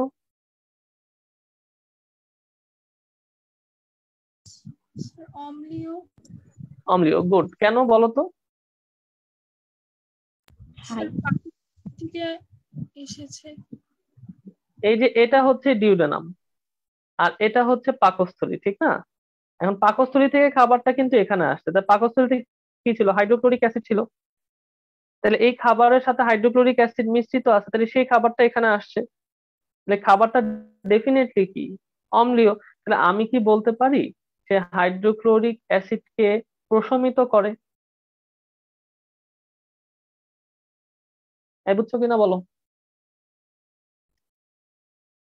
বুঝছো? ক্লিয়ার? আচ্ছা 4 নাম্বার কাজ শোনো, বলতো চর্বি কি পানিতে দ্রবীভূত হয় না অদ্রবণীয়? অদ্রবণীয়। অদ্রবণীয়। অদ্রবণীয় হইলে কিন্তু সে রক্তে মিশতে পারবে না, কারণ রক্তে কি আছে? পানি আছে না? তাহলে এটাকে দ্রবণীয় চর্বিতে রূপান্তর করে। পিত্ত কি করে? অদ্রবণীয় চর্বিকে দ্রবণীয় চর্বিতে রূপান্তর করে। এটাকে বলা হয় হাইড্রোট্রফিক প্রক্রিয়া। হাইড্রোট্রফিক প্রক্রিয়া। হাইড্রোট্রফিক প্রক্রিয়া। এই প্রক্রিয়ার মাধ্যমে সে অদ্রবণীয় চর্বিটাকে কি করে? দ্রবণীয় চর্বিতে রূপান্তর করে। তাহলে বলতো কি হবে? সহজে রক্তে মিশে যাবে, তার মানে শোষণ হবে। তাহলে আমি কি বলতে পারি পিত্ত চর্বি শোষণে সহায়তা করে? কিভাবে? অদ্রবণীয় চর্বিটাকে দ্রবণীয় চর্বিতে রূপান্তর করে। বলো বুঝছো কিনা? স্যার প্রতিটা একটু কাজ কিন্তু ডাউট তোমার আছে। করা হয়ে যাচ্ছে। আবার বলি, দেখো আমরা তো জানি চর্বি হচ্ছে অদ্রবণীয়, পানিতে দ্রবীভূত হয় না। তাহলে পানিতে যদি সে দ্রবীভূত না হয় তাহলে তো সে রক্তে মিশতে পারবে না, কারণ রক্তের ম্যাক্সিমামই তো পানি, ঠিক না? তাহলে যদি সে রক্তে না মিশে তাহলে তো তার শোষণও হবে না, শক্তি উৎপাদন করতে পারবে না। তাহলে এই অদ্রবণীয় চর্বিটাকে প্রথম শর্ত হচ্ছে দ্রবণীয় চর্বিতে রূপান্তর হতে হবে, তাহলে সে রক্তে মিশবে, শোষণ হবে। তো এই কাজটা কে করে? পিত্ত করে। আর এই প্রক্রিয়াটাকে আমরা কি বলি? হাইড্রোট্রপিক প্রক্রিয়া। বলো বুঝছো কিনা?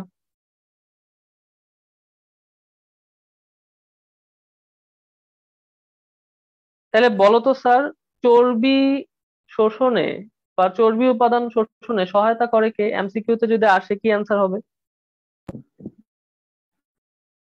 পিত্ত। আচ্ছা যদি তোমাকে পরীক্ষায় আসে অদ্রবণীয় চর্বি কোন প্রক্রিয়ায় দ্রবণীয় হয়?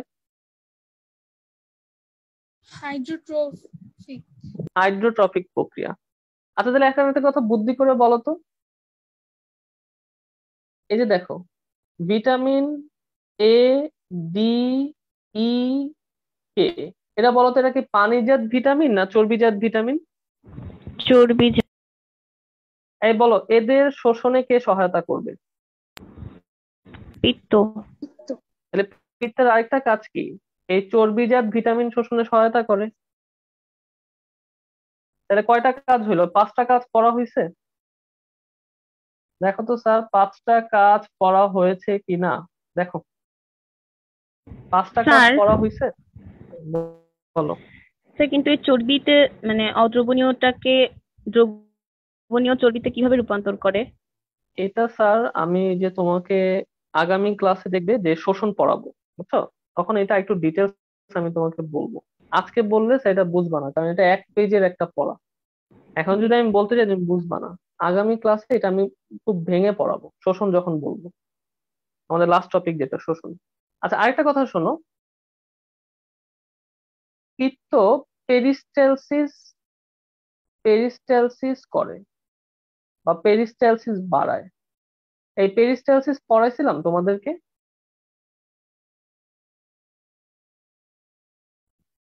পেরিস্টালসিস পড়াইছি?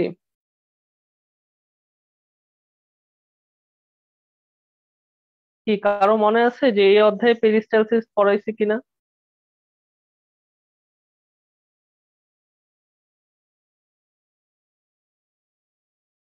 দেখো এই যে একটা খাবার তুমি মুখ দিয়ে খাইলা, গলা দিয়ে নামলো, হ্যাঁ, গলা দিয়ে নামলো, পাকস্থলীতে আসলো, এই যে পরিপাক তন্ত্রে খাদ্যের যে যাতায়াত, এই যে এটা কিন্তু এভাবে আস্তে আস্তে আস্তে আস্তে ডিউডেনামে আসবে, একসময় জেজুনামে যাবে, আইলিয়ামে যাবে, ঠিক না?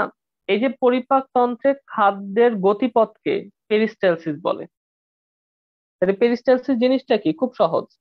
পরিপাক তন্ত্রে খাদ্যের যে গতি বা খাদ্যের যে গতিবিধি, সেটাকে আমরা কি বলি? পেরিস্টালসিস বলি। তাহলে বলো তো পেরিস্টালসিসটাকে বাড়াবে, তার মানে খাদ্যের গতি বাড়াবে। পিত্তের আরেকটা কাজ কি? খাদ্যের গতি বাড়ায়। এ তাহলে দেখো তো পিত্তের 6টা কাজ করা হয়েছে কিনা। ইচ্ছা মতো ইনফিনিটি স্টার দাও ফর সৃজনশীলের গ এবং ঘ। এটা গ বা ঘতে আসবে যে পিত্তের পরিপাকে ভূমিকা কি কি। তাহলে দেখো এই 6টা ভূমিকা আমরা পড়লাম, একটা বই থেকে পড়বো। তাহলে 1 নাম্বার হচ্ছে ইমালসিফিকেশন করে, আশা করি বুঝছো। লাইপেজকে সক্রিয় করে। 3 নাম্বার হাইড্রোক্লোরিক অ্যাসিডটা প্রশমিত করে। হাইড্রোট্রপিক প্রক্রিয়ায় চর্বি শোষণে সহায়তা করে। তাহলে চর্বি যেহেতু শোষণ করে, তাহলে ভিটামিন জাতীয় চর্বিগুলোও শোষণ করে। আর চর্বি জাতীয় ভিটামিন যেগুলো আছে সেগুলো শোষণে সহায়তা করে। আরেকটা হচ্ছে পেরিস্টালসিস বাড়ায়। এই বলো পিত্তের কাজ কার কার পড়া হয়েছে? হাত তোলো, আমরা ক্লাস শেষ করবো স্যার। তাড়াতাড়ি হাত তোলো, যার যার পড়া হয়েছে। এই গল্পটা মনে রাখবা, তাহলে স্যার খুব সহজ হয়ে যাবে। হ্যাঁ বলো। স্যার এখানে যে ভিটামিন এ, ডি, ই কে যে শোষণ হচ্ছে স্যার, এটাও কি হাইড্রোট্রপিক প্রক্রিয়াই হবে? হ্যাঁ এটাও হাইড্রোট্রপিক প্রক্রিয়া হবে, কারণ এটা তো চর্বিজাত ভিটামিন। সোজা কথা, চর্বিজাত যারা আছে সবাই হাইড্রোট্রপিক হবে। এখন হাইড্রোট্রপিকটা কিভাবে হয় এটা বুঝতে হলে তোমাকে আগামী দিন আসতে হবে। এটা অনেক বড় পড়া, এটা আজকে বললে বুঝবা না। এই বইয়ে চলে আসো, দেখো 1, 2, 3, 4, 6, 7।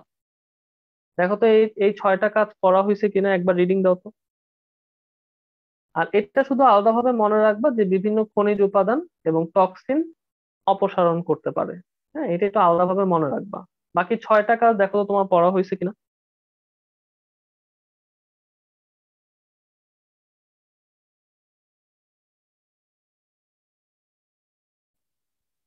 কারো কোনো কনফিউশন থাকলে আজ করতে পারো।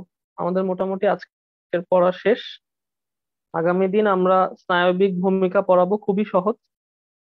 আর শোষণটা পড়াবো, আর স্থূলতাটা পড়াবো। স্থূলতা যদি সময় থাকে পড়াবো, নাইলে পরের অধ্যায় শুরুর আগে স্থূলতা আগে একটু অল্প একটু পড়াই দিব, তারপর পরের অধ্যায়টা শুরু করব। বুঝতে পেরেছো? বলো স্যার কারো কোনো সমস্যা আছে কিনা?